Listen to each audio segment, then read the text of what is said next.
Hello, Notre Dame fans. Mike Singer and Kyle Kelly live on the Blue and Gold YouTube channel, talking some Notre Dame football recruiting a little bit. Then we have some other things to talk about. We're going to dive into the basketball programs and lacrosse a little bit because it's just a slow time with Notre Dame football recruiting. So that was a lie. This is probably the busiest week of my life. Kyle, I'm sure you can echo that sentiment. What a week for Notre Dame football on the recruiting trail. We'll lead with this, Kyle. Let me pull up my tweet on this,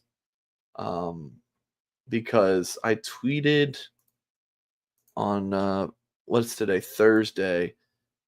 The Irish have not had this type of recruiting momentum / buzz in 6 years. I bet on the beat. I mean, like the very first class in 2023, Notre Dame had some really good things going for them.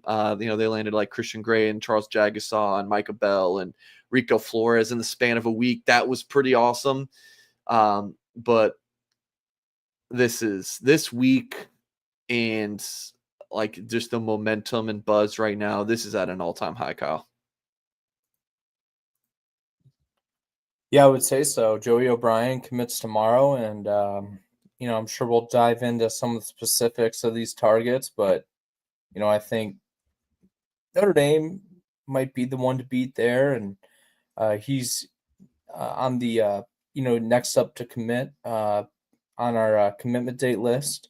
Preston Fryzel will come off the board on Monday. I think Notre Dame looks good there, and I think there's a real chance they can go 9 for 9 with the 9 targets they hosted on campus last weekend. And I was actually texting with a guy, Notre Dame fan, after the official visits last weekend, and they were commenting on your reporting, Mike, about how Notre Dame was going to go, or I don't know if you explicitly said that Notre Dame was going to get all those guys. Everybody.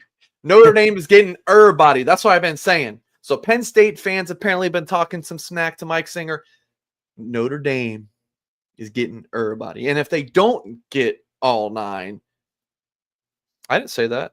I don't know what you guys are talking about. I didn't say anything. But they're getting everybody. Go ahead.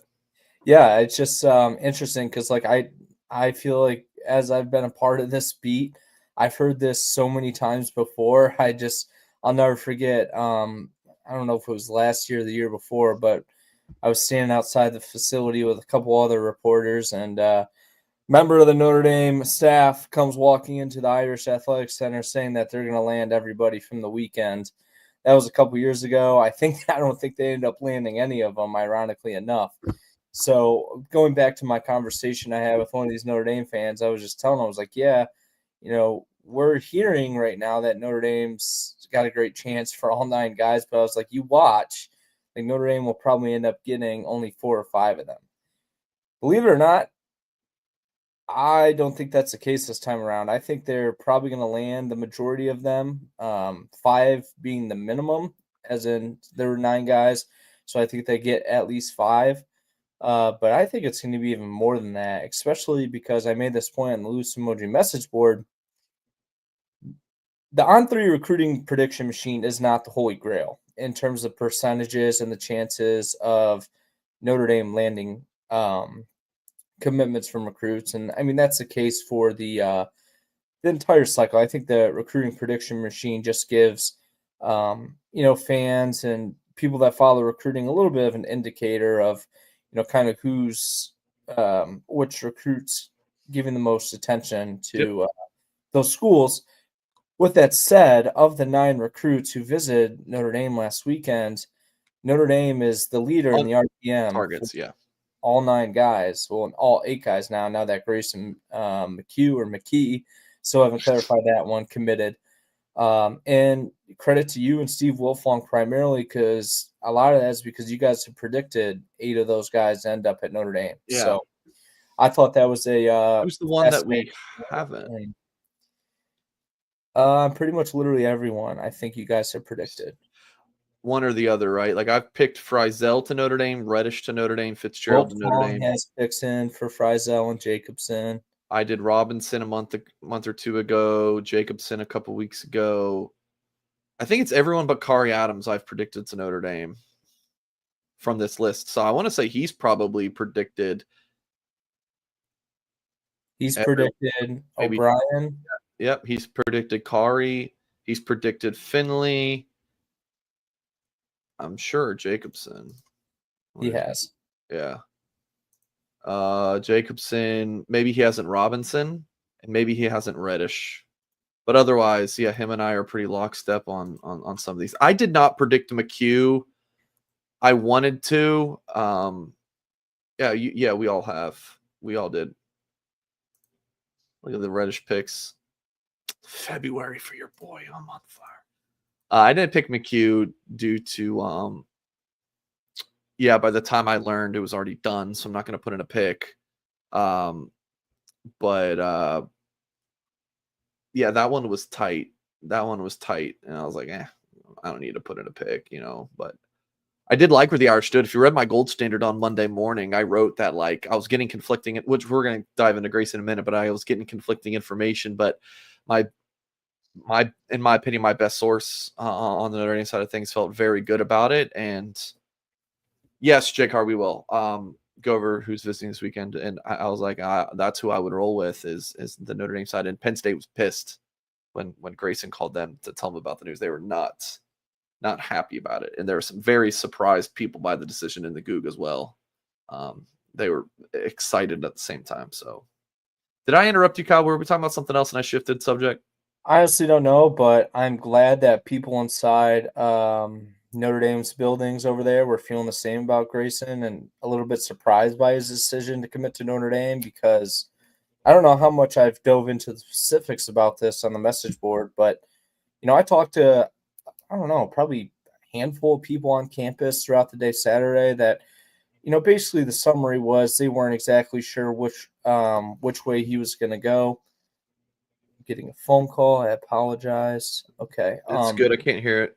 Yep. I talked to some people on campus throughout the day Sunday who weren't sure where he would end up. It kind of gave me the vibe like he was probably trending away from Notre Dame. Then I talked to someone on Sunday night who said that Notre Dame probably going to get him. Monday, I talked to Grayson, and to be transparent and to feel great about that conversation about where Notre Dame stood with him. And then all of a sudden, I think it was on Tuesday, he jumped in the class. So that was a fascinating recruitment to cover. And I don't know, it's like one of those things. I guess we can't be right all the time. We can't always go into the mind of a teenager. We try our best. And Kyle, that one went back and forth. It was very, very close between the two schools. And like we can report what we're hearing. That's all you could do. It's the predictions that I'm like, you kind of stamp your feeling on it. And I love how I do the predictions, and you do as well, Kyle. You would hear it from me if you did it in a different way. It's like, because you put it out there on the line, and it's like you're right or you're wrong. And I like it that way. I don't like this. It's not that I dislike or think down on people who put in a pick when they know it's a silent. I think that's totally fine. It's just not how I'm gonna do things and operate. Like I like to kind of operate it in a different way. Real quick, Seth said, "Hey Mike, hope you're having a great day." Well, thank you, Seth. What's the update on Ian Primer? Is there any chance we get him? Listen, Seth, I appreciate the question. With these YouTube shows, they do bring in some money. We're a business. The YouTube shows will bring in money. We enjoy doing these. It's fun. Like we write articles all day. It is fun to just get on here and shoot the shit with the buddy, right? Talking to Kyle, talking to you guys in the chat. But at the end of the day, we can't give away everything on YouTube because this is not our primary business. So that's where we like to funnel you guys. So another thing we do with the YouTube is try to funnel you guys to our website. So, 4 hours ago, look at this. 4 hours ago, I had intel on Ian Primer. So you get kind of crumbs of information on our YouTube channel, plus just like the back and forth between us, me, Kyle. It's great information, but it's crumbs compared to what you get on our website and the access. I was just telling Kyle, me and Kyle were messaging. It's like, Kyle, sometimes you don't need to answer questions. Like Kyle answers everything. but we're on there. There's a good back and forth. There's inside information. There's stuff that we're not talking about on this show because you need to spend the money. Like if you want all of that info, it's on blueandgold.com. It is 100% the place to be. You can get it on Blue and Gold, or you can get the crumbs on YouTube and Twitter. That's just the fact of the matter. So, but if you don't subscribe, I understand. It's fine. We'll give you information here, but I'm just telling you, folks, you got to be at blueandgold.com. Would you agree, Kyle? It's a good place. Okay, Kyle's nodding. We're going to talk about Roback. So, I don't know if you guys can hear a fan going in my office, but it is 89 degrees at my office. My AC went out. So, I am miserable with that. However, can you see me sweating? Do I look okay? It's because I'm wearing my Roback. I feel comfortable I'm sitting in an 89-degree hot box because I'm rocking the Roback. It's making me feel just fine. Roback has a 20% off site-wide deal going right now. You don't need a code, but we offer 20% off with that promo code BlueGold20 at any point of the year for first-time customers. So check out what Roback has, especially their Notre Dame line. You got the Dancing Clover, you got the Fighting Irish Polo, which I'm wearing right now. I got the Notre Dame Golden Domer, which I believe I was wearing in a video we recorded yesterday about Grayson. You got some hoodies. These hoodies look awesome. I've got a couple of these. I'm not wearing them right now, though. It's a little too hot for that in my office. But this was the best thing to wear for me right now. Like, just the material. You know what I'm talking about. You see this shirt, it looks comfortable. You know what material it is. It's a great thing to wear when it's warm outside, and it's summertime. So go ahead and pick you up a Roback polo. You got 3 Notre Dame options here, and then they also have the Notre Dame Stadium, which they don't have in stock right now. But that's another favorite of mine as well. So check it out at roback.com, RHOBACK.com. Use the promo code BlueGold20. Type it in the chat as well so you can visualize it. BlueGold20. There you go. One word, BlueGold20. Check it out. Roback.com. So, Kyle, for the past couple of weeks, me and you have argued about Thomas Davis Jr. Is it too early for me to take a victory lap on that, or do we need to wait until signing day? Signing day. Signing day, okay. But this is not like surprising news, but I would still say it's significant. Thomas Davis Jr. tweeting out that he or posted on Instagram and Twitter with Hayes Fawcett on 3 that he was shutting down his recruitment, and his quotes about it was, "I'm locked in. This place is special. There's nowhere else I'd rather be. I'm excited for this journey. Go Irish." So for all the folks who are like, he gone, hashtag he gone. Of course he's going to go to Georgia. His dad went there. He's gone. He's gone. Mike, he's gone. Don't worry about Thomas Davis. He's gone. He's gone. He's gone. No, he ain't. I told you guys, he's going to stick. He's going to stick. He gone. He gone. He's not sticking. He's going to Georgia. Nope. Locked in. Kyle, we can make another bet for signing day. Kid sticking with the Irish.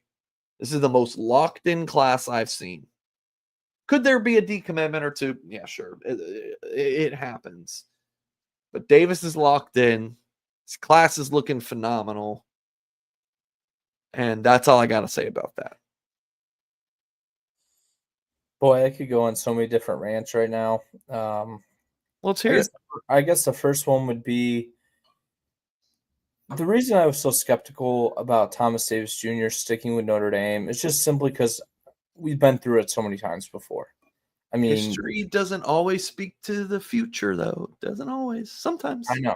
You got to use some context. I've put in the, I've said so many times, I'm a big data guy. And when you show me that every single one of the recruits who have officially visited elsewhere over the last couple of years, they've all ended up elsewhere. So that's why I kind of felt that Thomas Davis Jr. was going to do the same, especially with the ties that he had to Georgia. So I apologize for my No. Take that back. You do not need to apologize. No, I said too. There's a reason to be concerned, but bro is blocked. I really think, and I'm only saying this because I don't know for sure. If I knew for sure, I probably wouldn't say it. I think either TJ's dad or someone in the family is like, just go. I don't think Thomas was like, yeah, I want to go to Georgia for an OV. Yeah, sounds fun. I really want to consider them. I think someone's like, just give them a chance. Just they invited you for the OV. They offered you like, we got nothing else going on this weekend. Just go see and hear them out. And if you don't want to go there, fine. Stick with Notre Dame. I mean, TJ's dad was wearing a hat, Notre Dame hat in that photo shoot. With the other NFL legacy kids, Finley, TJ, and who's the other one? Fitzgerald, man. Yeah, of course, Fitzgerald. Dad was wearing a Notre Dame hat. I think they're fine with Notre Dame. It's just like, just give them a look.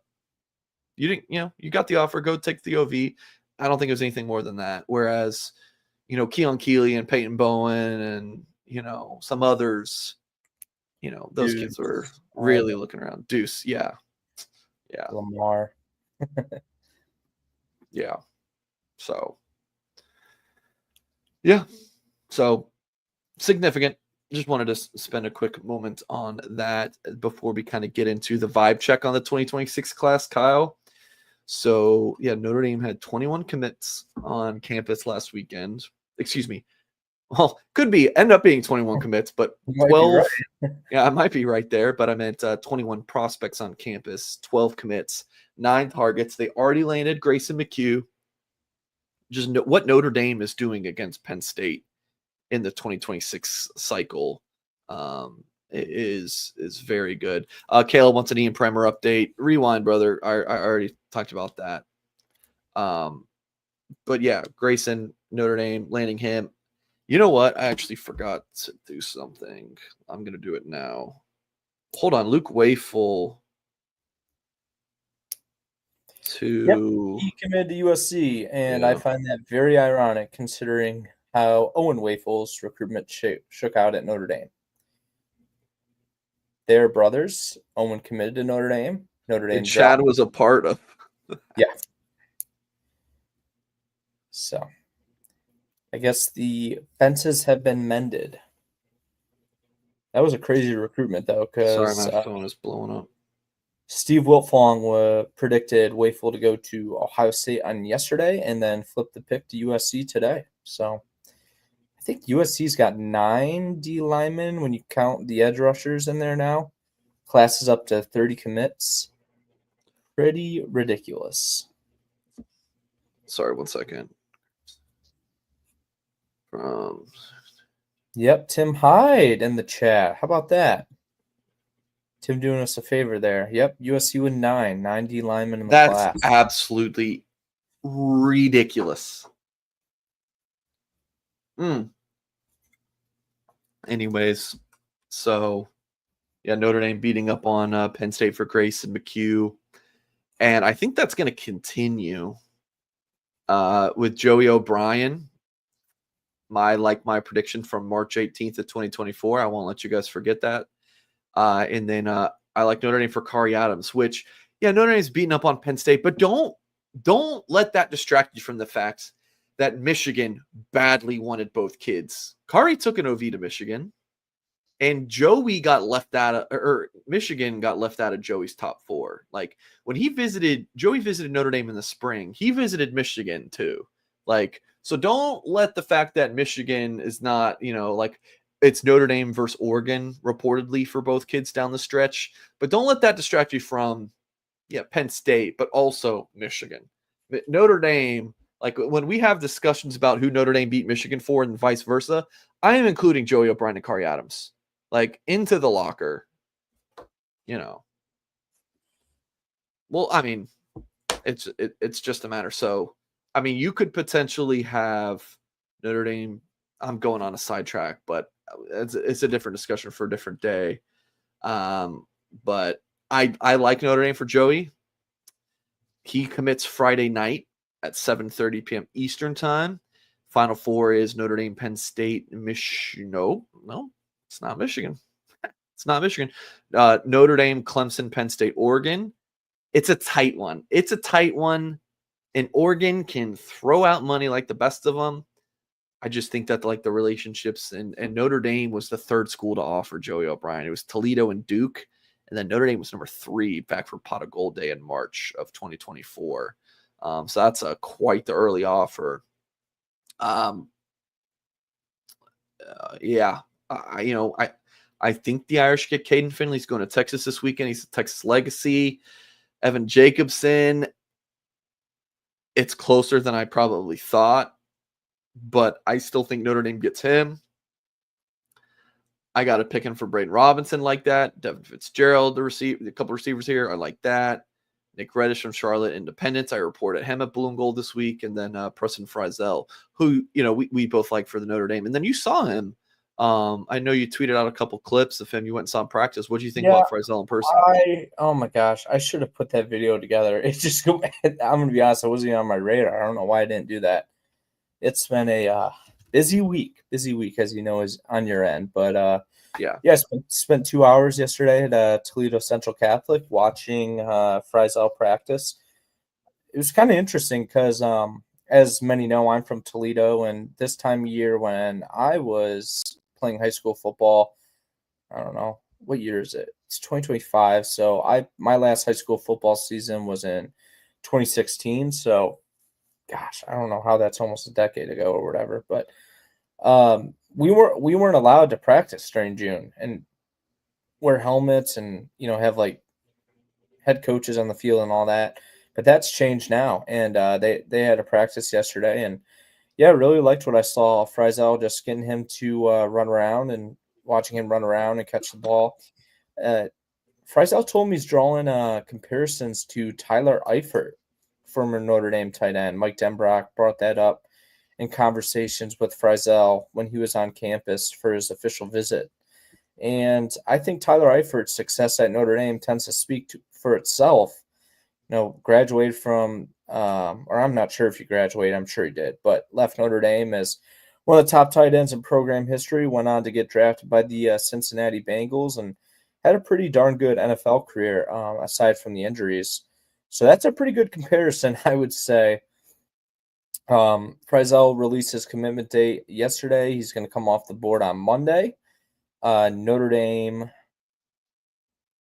Iowa, and Miami are the finalists. I really like the Irish there. Notre Dame was the only school he ended up officially visiting in June. So I think that bodes well for Notre Dame. Yeah. And if you don't mind, Mike, I got to bring this up here. Rob Chudzinski, best tight end out of Northwest Ohio.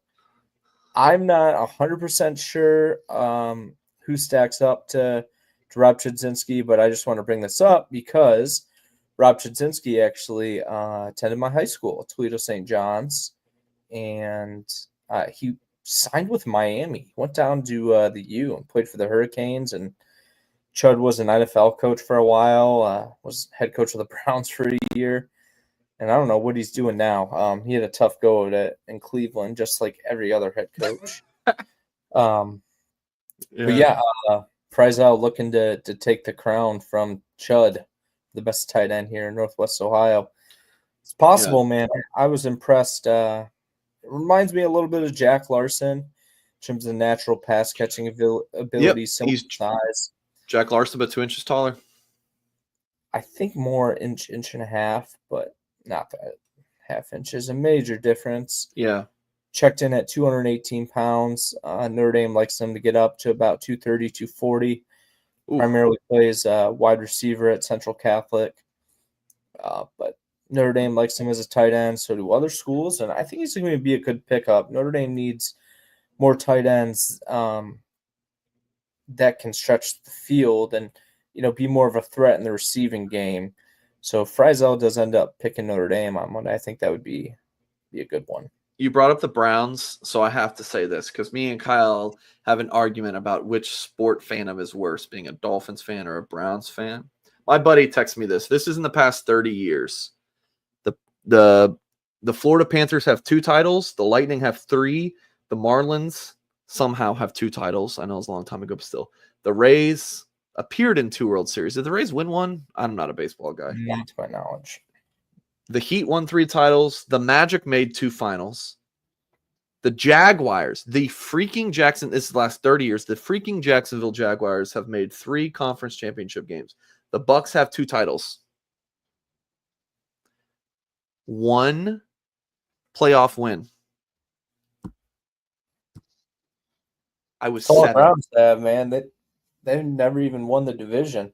But at least that was recent. That was 5 years ago, right? That won the playoff game. At least it was 5 years ago. So the recency breaks the tiebreaker. The Browns built Cleveland Browns Stadium, and I don't know, back in the 90s, they've been playing there since 1999. Being in New Orleans, Caleb, I'm about to ban you. I'm literally about to ban you. You won a Super Bowl. Like, what? You just won a Super Bowl. It was like 15 years ago, but going back to the Browns, man. Go ahead. They've been in that dump of a stadium since 1999. It's never even hosted a playoff game. They're probably going to go. They're getting a new stadium. The new stadium will probably be up in like 2028, 2029. It is probably going to be the case. Is probably going to be that stadium never got to host a playoff game. 30 years in that stadium, and they never hosted a playoff. Yeah. So I don't want to hear it. You got a playoff win in 2020, and I'll tell you what. If I was the Dolphins, I don't know if I'd want to host a playoff game. All right, how about this? Notre Dame has more playoff wins in Hard Rock Stadium than the Dolphins do. How about that? When did they last win that playoff game? When was that? The Dolphins? Yeah. 2000. Oh, okay. Yeah. That was my first year as a Dolphins fan in 07. Yeah. But hey, I've now seen one of my teams win a playoff game in that stadium, which is great. Of course, Notre Dame beating Penn State. Anyways, so just kind of finishing, like when we talk about these 2 OV weekends, by the way, we're talking about pretty much the entire 2026 board. It has dwindled down. Like people were all upset about people like Irish fans. And I get some comments sometimes from Irish fans, and you guys are like, "Oh, Singer, I don't like him. He talks down to us." I'm talking to you guys. I don't do this show for like college coaches or USC fans, or like I'm doing the show for you guys, or like fellow journalists. Like I don't do it for you guys. So I'm talking to you guys. I see what you guys say, so I want to respond to what you guys have to say. If you don't like it, sorry, you can watch another show. But it's like, oh man, we're all these guys are committing elsewhere, and we're not having any OV weekends. You know what I said? Notre Dame's about to get their turn. Just wait. And Notre Dame got their turn, and they're going on a run. And I mean, if you look back at the past couple of weeks, like who did they lose that were like, dang, that really stings, man? Vallejo would be the only Alistair one. is a big one, but if you get Elijah Golden, who we'll talk about in a minute, that one doesn't sting as much. I mean, Moose, I guess, but not the biggest deal. I know there's someone else. I mean, Tank King you would have liked to have, but Tank King, the linebacker from Houston, was more of a, I'd say more of a luxury. Perfect word. There's one other guy who I feel like, man, Notre Dame would have really liked to have him. Real quick, just to clarify, Moose would be Matt Ludwig, tight end from Montana, 4-star. Let me just look real quick at some recent visits. I mean, like Jaden Warren, canceled his visit. I mean, Ephraim White, the Florida State receiver commit, Notre Dame's not having him on campus this month. Just going through like Gordon Sellers in April, but I mean that's April now. But for the most part, like there's not been like that really hurts the class. Notre Dame's just kind of cleaning up. Like, okay, so Fryzel announces Monday we like Notre Dame. Reddish is in mid-July. Notre Dame, Virginia Tech. He's got a couple brothers at Virginia Tech. Still give the edge to the Irish. Devin Fitzgerald. A lot of buzz about Stanford and Clemson going in as Notre Dame OV, but Notre Dame has the momentum. Braden Robinson, Notre Dame, Miami, Arizona. I like the Irish for him, but he's got a commitment date a month away. Evan Jacobson, there's some nuance with the tight end stuff. You got 3 guys for 2 spots, or who knows, maybe 3 spots. Very well could be 3. But Evan Jacobson, I like Notre Dame, Texas A&M, Iowa State. Jacobson doesn't have a commitment date, but sometime this summer. And then Finley's July 4th, Notre Dame, Texas battle. That one's very close. Adams, Notre Dame, Oregon's. Those are the 2 schools with the most buzz. He originally said that he wants to commit on June 28th, which is 9 days from now, but didn't have a big declaration about it. So that's a kind of, we'll see. And then Joey, of course, is tomorrow night. And, Notre Dame, Oregon, the schools with the most, the ones the most talked about. So, I mean, just literally all 9 of those, it's like Notre Dame is at worst a coin flip with all of these guys. Now, does that mean they're going to go 9 for 9 on the targets from last weekend? Probably not. I mean, that's a really difficult. You try to hit a parlay that goes 9 for 9. It's really difficult, but they have the chance. And I was actually starting this point with this, Kyle, that all the official visitors from this past weekend and then this weekend, plus the midweek of Ian Premer, that's the board. That's pretty much it. You've had guys not decommit, but commit elsewhere. And so it's been weeded out. Who is officially visiting? That's the guys you need to know. So this is the board, and Notre Dame is got 17 commits now? Yep. And that number by August should be probably, they'll be 90, 95% full potentially, maybe 80-ish, but yeah, I think this class will be pretty much full. I've been kind of thinking about that.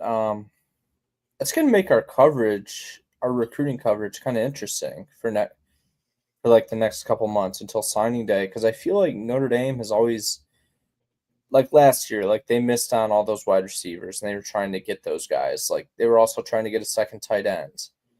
Trying to think, there were a couple loose ends last year. And yeah, Kingston, Madden.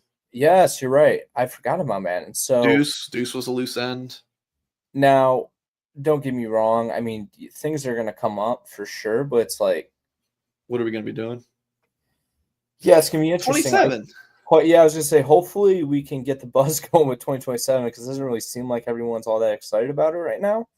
But what else are we going to have to cover with recruiting? So visit weekends, that'll be a ton. Yeah, we'll be on the road. Now we got a ton. Caleb said, what about the guy that went to Georgia? Just continuing to shoot air balls here, Caleb.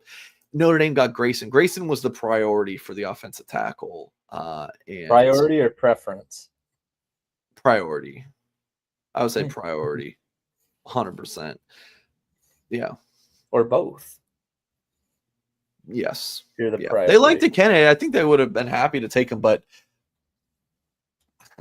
I'm just going to be honest. Every time I would talk to a source on the Notre Dame side of things about it, Ekene, it was somehow the conversation would shift to Grayson. That always said a lot to me. So officially visiting this weekend, there are 6. Here's the group. Rodney Dunham, just a 5-star, number 14 overall player, number 2 edge. And then when you look at On3 zone rankings, it's number 7 overall player. Absolute freak show, Rodney Dunham. And then Ebenezer Uatade, who's, of course, Agboko's teammate. Number 109 overall player, number 16 edge, On3 zone rankings. Number 28 overall player, pretty damn good. And then Bubba Frazier, speedster, wide receiver commit for Notre Dame from Georgia, 4-star prospect. And then 4-star linebacker Kobe Clapper. Did Bubba Frazier get a nice bump somewhere? Has ESPN bumped him up? Kyle, do you know? Maybe 24/7. I don't, to be honest. No, I know On3 bumped him up, but that was a month ago. Yeah, so On3's got him breaking, but not the stars. Yeah, so almost a 4. So it's it seems like a huge difference between a 3 and a 4-star, because it's he's got a national ranking here and 20 different spots in receiver. There's so many receivers. There's so many good receivers. So it's not really that big of a difference. I always like to tell fans, look at the class score or the grade, or the recruit grade here of 89 or 90. Oh, I don't know how ESPN really does theirs, and Rivals rankings. Their 5.8, 5.9 system is going away. So when Rivals and On3 merge, or Rivals folds into On3 on the national side of things, the Rivals rankings will go away and the On3 rankings will become Rivals. I don't know if there's a better way to describe that, but I think that's kind of the gist. Luke, love you too, bro. And then, Kobe Clapper, the linebacker commit from St. X in Cincinnati. And then two targets. Charlie Tom, who I like for Notre Dame. He's listed as a tight end, 6'6.5", 270 pounds. Notre Dame is after him as an offensive tackle. So the Irish looking to take 6 offensive linemen in the 2026 cycle. And then Elijah Golden from Cardinal Mooney High School in Sarasota, Florida. His high school coach is Jared Clark, who played at Notre Dame and has become a good buddy of mine. I've met him a couple times now. It was that Golden Spring game in May. Golden had a pretty good game then. So nation's number 232 overall player, number 22 defensive lineman, Notre Dame, Alabama dogfight. And I'm liking the Irish. I'm liking the Irish for Elijah Golden. I am. I think that coming off of his Alabama official visit, that there wasn't as much, like, you've been doing this, like, you do this long enough and you kind of feel like reading articles and talking to people like how well did that visit go? And I think the reports coming out of Bama are like, Bama thinks they lead but he's still going to Notre Dame. And, we know that the Irish are going to make a huge push for him. I feel like when you see that kind of thing, you're like, yeah, I think Notre Dame can overtake that lead. Maybe that Alabama might have right now. So I think that Elijah Golden wants to end up at Notre Dame, and I think that's where it's going to, result. But I can't say that with a ton of certainty. So, Kyle, thoughts on Golden, Tom, this weekend? Yeah, this as you kind of mentioned, this is the board here with last weekend's guys and this weekend's guys as well. Find it interesting that they're going to take 6 offensive linemen because I believe they have 20 scholarship O-linemen on the roster right now. And now this is highly unlikely, but all of those guys have eligibility to return next year. So Billy Strouth can come back for another year. Emil Wagner can come back for another year. Ashton Craig. All those guys could return for their 5th year at Notre Dame. So, I mean, with that, you would probably see some transfer portal departures, but I still find it pretty crazy that they're going to take 6. I mean, that's a pretty big class, and they took 5 last year too, did they not? They took 4. Okay, 4. So, all right, maybe evens out, averages out 5 per class. But I'm gonna be like, I was surprised they were going to take 5 when they went after Grayson. I thought the 4-man class with the 3 interior linemen from Michigan and Gregory Patrick can play tackle. The other 2, Ben Nichols and Sullivan Garvin. Then the 4th one being in Pennsylvania, Tyler Merrill. I thought that was going to be the O-line class. Yeah. So they're going to up that to 6. Golden's the only D lineman on the board right now. It's him or bust, really. And then, not bust. They would just reevaluate and go into senior evals. So, which I feel like D-line and O-line are 2 positions where, like, kids really can emerge, like, because they're, like you have, like, these tight end turn offensive tackles, or, like, kids just bulk up going into the senior year. So I feel like you can find a good, late riser on the O-line and D-lines. But, or you just go flip somebody. Like, that's what Notre Dame tried to do at receiver. Like, there isn't, like, late riser receivers like that. It was like, all right, let's go try to flip Jalen Cooper from SMU, or hey, maybe Scrap Richardson can become a wide receiver. So that's kind of the route Notre Dame went with receiver. But for D-line, I feel like you go try to flip somebody really good, maybe keep in touch with Alistair, which I would do, but I don't think it's going to even get there. I think the Irish are going to end up getting Elijah Golden in this 2026 class, like where Notre Dame's at there, but they have to close. Question from Charles. He said, when does the dead period start for schools to contact commits? Can commits contact school? So all a dead period means for me, you, and the street light that's important is the dead period means no face-to-face contact. So the recruits can't go visit and the coaches can't go on the road and see the recruit. Don't worry about phone calls or how much they can text or any of that. They are doing all of those things during a dead period. Because it's called a dead period, you think it's dead completely. You can't do anything. All it means is they can't visit each other and see each other in person. That's all a dead period really means. And then there's some talk about 27 quarterbacks in the chat. I'm waiting just like you guys are. There's names, but there's several guys they like, and I'll let you guys know when they offer them. That's kind of where that's at. Like, there's definitely some few that I think they're going to, but there's no point in me talking about that right now. Yes, Irish Steel, we already talked about O'Brien. So, Cal, any closing thoughts on some of this stuff before we sign off for today? And I get out of this hot box of a room? Won't be long before the floodgates open. There you go. So we will be live next on this YouTube channel. We moved up the show a day. And then our next show will be Tuesday, Notre Dame Six-Pack Show with Jack Sobel and Tyler Horka. If you missed this one from this past Tuesday, it's really good. And then if you still want more Notre Dame recruiting talk, we have the show from last night with Tim. We spent the entire show talking about recruiting. And then, we'll be live with Tim next Wednesday night. And then this show probably next Friday. Are you back, Kyle? Will you be around next Friday? No. Maybe I'll do a call-in show. We'll do call-in show. Isaac Myers, super chat. I want to touch on this question. We got a super chat. All right, Kyle, go ahead and read it and talk about it. No. Okay. So this comes from Isaac Myers. Thanks for the $4.99 here. Feel like I haven't heard about Notre Dame's general manager during the hot recruiting period. Is he playing a pretty different role than Bowden was?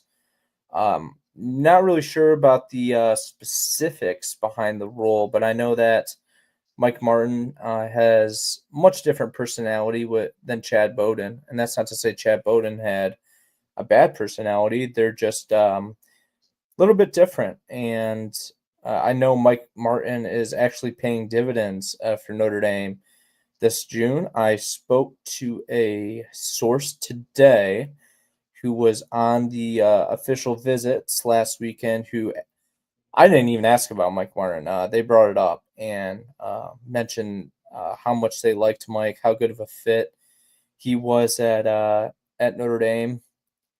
Family guy, very, very faith-driven, faith-centered, and gave me a rave review of Mike Martin. I didn't even ask about it. That just came off the cuff. So I think that Mike Martin is doing his part. He does it a little bit differently than what Chad Bowden did. Bowden's pretty successful right now at USC, to be honest. I mean, they just landed Luke Waffle and probably still have the number one class in the nation. So just different personalities, but I know that he's really getting it done behind the scenes. For you being such a big pronunciation guy, for you to say waffle is Waffle. Sorry, I was talking to our buddy Tom Lemming today, and he called him Waffle, and that threw me off. So Charles with the $10 super chat. Very kind of you, Charles. Didn't need to do that, but very thankful for you and your support. Very happy to clarify that on the dead period. And Nathan, talking about Ian Primer news. Yeah, we discussed him a little bit earlier in the show. It was more or less a rant for me and sales pitch to get you guys on the blueandgold.com website. So highly recommend it. I mean, just looking at the recruiting updates, I mean, notes on Ian Primer we didn't talk about it in this show, but the amount of Notre Dame targets visiting elsewhere is really interesting because this is the last OV weekend of June before the dead period begins that we talked with Charles about. So I thought that was really interesting. So you can read that article, blueandgold.com. You got Keegan Croucher, 27 quarterback, was on campus on Monday. I wrote about that. Kyle's excellent feature on Notre Dame recruiting in North Carolina. We got 3 articles on Grayson McKeogh's commitments. Story on Thomas Davis Jr. Shutting down his recruitment. This intel piece I wrote yesterday was I thought was awesome. Notre Dame trending for some targets on offense. Steve Wildfong from On3 writing about 3 predictions in for the Irish. So blueandgold.com, the place to be. Really appreciate Isaac and Charles for the super chats. Thank you, everyone tuning in live or watching back. hit the thumbs up on this video if you have not done so yet. And as always, folks, we will catch you next time.